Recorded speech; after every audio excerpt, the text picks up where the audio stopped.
do it. It tells you if you're going to do it, This harvest is is the coming. week. Yeah, if you're going to have any fun, you better do it now because harvest is going to get started here pretty soon. I know you don't like this question, not just you personally, but winemakers in general, but it is one we always get. In terms of ageability in your big winemaker crystal ball, how would you like to lay this down? Well, I mean, for Titus, I always give basically the same answer that I know these wines will go 10 years easily, but that's a matter of taste. But I know in terms of quality, the wine has, say, 8 to 15 years just built into it. It's not going to go over the hill. It may reach a plateau where it doesn't get better every year, but I would expect this wine to just get develop bottle bouquet, and when that happens, then you're into a whole nother range of aging. You're really appreciating the secondary effects of bottle aging versus the real primary characters of a young wine. So I'd say you could hold on. The problem is this wine, you want to drink it now. Of all the reserves, this wine it's kind of hard to keep your hands off this because it tastes so good now. But so I would say you have to kind of bide your time a little bit and not drink it all now and save some for that long term, especially if you have a place to save it. If you don't have a place to save it, I'd say drink it now while it's good. If you know it's good and you're keeping it in your closet that gets too warm or your garage that gets too warm, I'd say drink it now while it's good. But if as my mother has a basement, I put it in her basement, and then I know I can keep my hands off it, and it stays the right temperature. But unless you've got a good place to age it, I wouldn't really keep it all that long because it tastes great now. Yeah, well, you always want to purchase wine in multiples of 2, so you can have the one now and the one 2 cases to lay down. Yeah, definitely in cases. two cases. Yeah, I'm surprised how much you guys do not raid your mom's wine cellar. She's got some great wines in there. Yeah, well, the problem is there's so much wine that even when we raid it, it doesn't make a dent because it's my father's cellar, Eric's cellar, my cellar, and I think. Unfortunately, some of those wines, and this is another reason not to wait too long, some of those wines have gone over the hill. And so now we go down and look at them that are, 20, 25, 30 years old, and you're kind of like, they're probably more interesting unopened than opened. Gotcha. And so we just let them stay.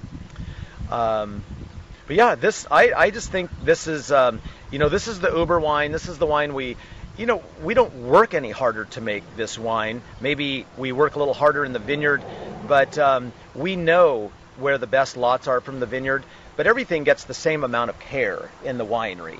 But some lots, like I say, are just kind of better than others. And so we keep those separate till we make this blend. And this goes into not all, but about 80% new French oak. And that's a part of the style of the reserve wine. It's like having a lot of tannin but not tasting the tannin. It's part of the fabric of the wine. Having a lot of new oak, when a wine is this big, you barely taste it. It just becomes a layer of spice in the wine. A wine like this would never be over oaked because you feel the oak, you sense the oak. It's a part of the wine, but it's never obtrusive or overpowering. How do you differentiate between varietal spice and oak spice? Well, I think when things work out well, they're that it's hard to discern. The two go together. But I mean, I'd have to say I love the taste of new oak. So if there's a new oak spice, it's not like I don't want it to be there. I like, when we talk about espresso and chocolate, a lot of that is coming from the barrels. I mean, that's the charring. You can even see it on the inside of these barrels. That chocolatiness comes from the toasting of the barrel. Like each one of these barrels, once it's been air dried for 2 or 3 years, is then toasted over an oak fire. And if you've never seen it, you should. I'm sure there's great videos of that being done. But it chars the inside of the barrel, or not really chars, but toasts the inside of the barrel, and that's what gives it that character. And at the same time, it transforms some of the compounds in the wood to being more spice characters, like baking spice, which brings out the when we think of clove, cardamom, cinnamon, vanilla.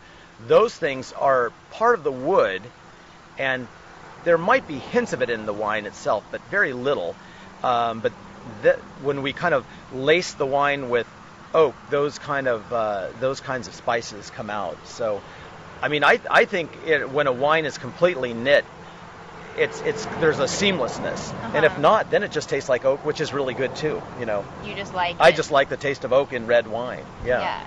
So the same thing on the American oak side. I can remember this isn't on the spice, but you like that coconut lactone. Yeah, thing. Coconut, vanilla. Yeah. I always think it smells like surfboard wax. Yeah. And that brings back fond memories. Even though I was a lousy surfer, I always liked the surfboard wax. But you're getting hot. It's yeah. hot. Okay. It's almost spring.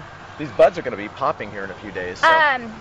What kind of work did you have to do in the vineyards growing up?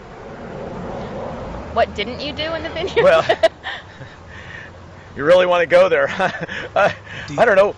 I'm about to get my sons to start working out here. Yeah. They think they want to work out here, but they haven't been out here when it's 105 degrees, and there's you see those kind of heat lines in the horizon and stuff like that, and even the dogs kind of go find a shady place to sleep, but we're still out in the vineyard. But that's where you start. You got to start at the bottom, and especially in family businesses. So I was 12 when the vineyard was purchased, and we kind of got right to work. You and your 3 brothers and your dad. Yeah, and my mother. My mother worked out here really? quite a bit too. Yeah. Good for her. She delivered all the grapes. For years, she delivered all the grapes to the different wineries, but she really stuck with it. She worked, she drove some tractors and things like that. Somewhere around about 8 years, I remember about 8 years after owning the vineyard, where she came to a point where she just thought, you know what, I don't want to do this anymore. I mean, the romanticism is gone. This is a lot of hard work. This is like, you guys, this is your dream. You go do it. I mean, she loves the vineyard. Yeah. She loves the wine.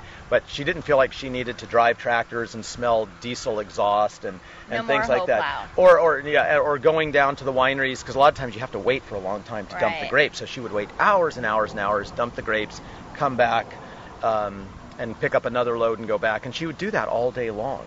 And she was a real trooper. But I think when she worked up enough nerve to say that she didn't want to work with us anymore, and everybody respected that. Sure. We were wondering, why is she even out here? I think she felt, obligated. But we did everything. We kind of hoed around the vines. We dug holes to plant the grapes. We dug holes for the butter to put the bud onto the rootstock.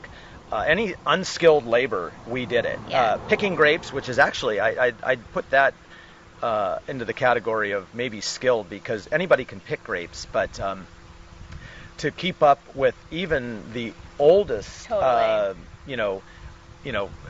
somewhat, guy that's just completely retired and he just comes from Mexico once a year to pick grapes, we couldn't keep up with anybody. Were you tossing the bins over the rows? Like, did you get to that point? Yeah. Nice.